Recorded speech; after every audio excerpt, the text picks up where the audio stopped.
powered by Riverside FM. The Three Peaks Challenge. Climbing each of the highest peaks in England, Wales, and Scotland in 24 hours is one of the UK's most famous mountain challenges.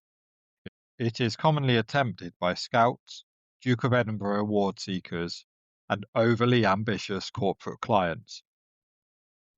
It is one of those challenges which is genuinely difficult to achieve. I've not attempted it myself, although I have climbed each of the peaks individually. In practice, the 24-hour version of the challenge is as much a logistical challenge as it is physical. A large amount of the challenge comes from the volume of driving involved and the need to climb at least one and possibly two of the peaks during the hours of darkness. One inherent feature of the challenge is its focus on three of the nations of the UK.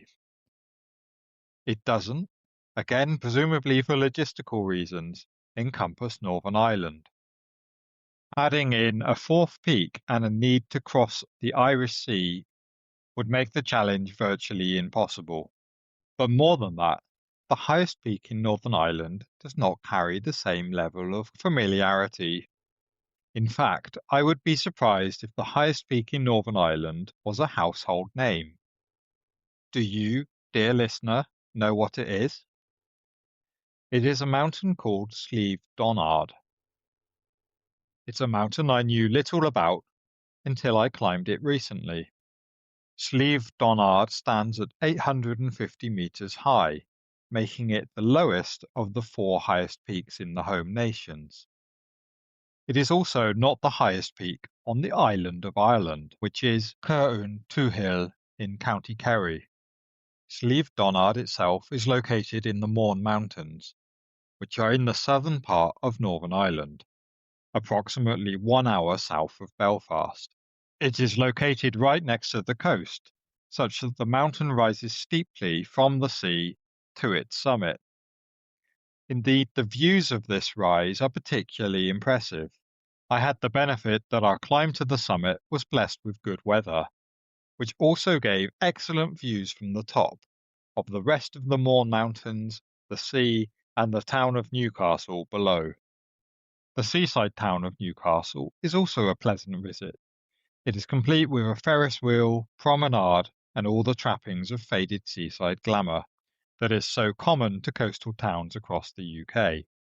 Around the base of Slieve Donard are large portions of forest, and there are many other trails and mountains to explore. A further feature, which made the mountains interesting, and actually I personally found to be the most impressive, is the Mourne Wall. This is an extremely impressive, long-distance wall, standing at roughly 1.5 meters high, made of dry stone granite, and stretching across 15 mountain peaks. Even more impressively, it is made entirely from dry stone walling, i.e. absent any mortar or other adhesive material. The wall itself circles most of the Mourne Mountains and rises and falls across their peaks. Imagine the most dramatic parts of the Great Wall of China, and this is not far off, just a slightly smaller scale. Upon first seeing this wall, one wonders its purpose. Surely it's not just a typical field divider. Instead, is it perhaps a wind shelter for hikers? This would be consistent with the fact that most of the hikers are indeed sheltering or walking along one side of it. But surely there is no need for it to traverse every inch of every peak. Perhaps it has a more divisive nature. I arrived into the Mourne Mountains from Belfast, so I wondered, perhaps is the wall sectarian in nature? In Belfast, there is what is now called the Peace Wall, which was originally used to separate Catholic and Protestant areas.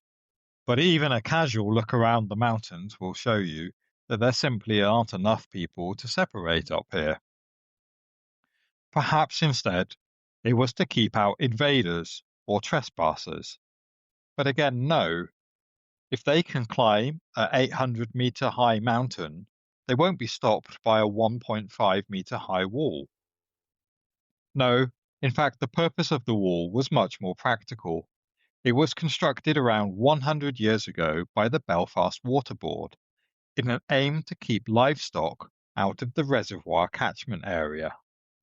This makes sense, but the level of effort that must have gone into building the wall does feel disproportionate to that aim. Plus, it suggests that the water company has never heard of mountain goats.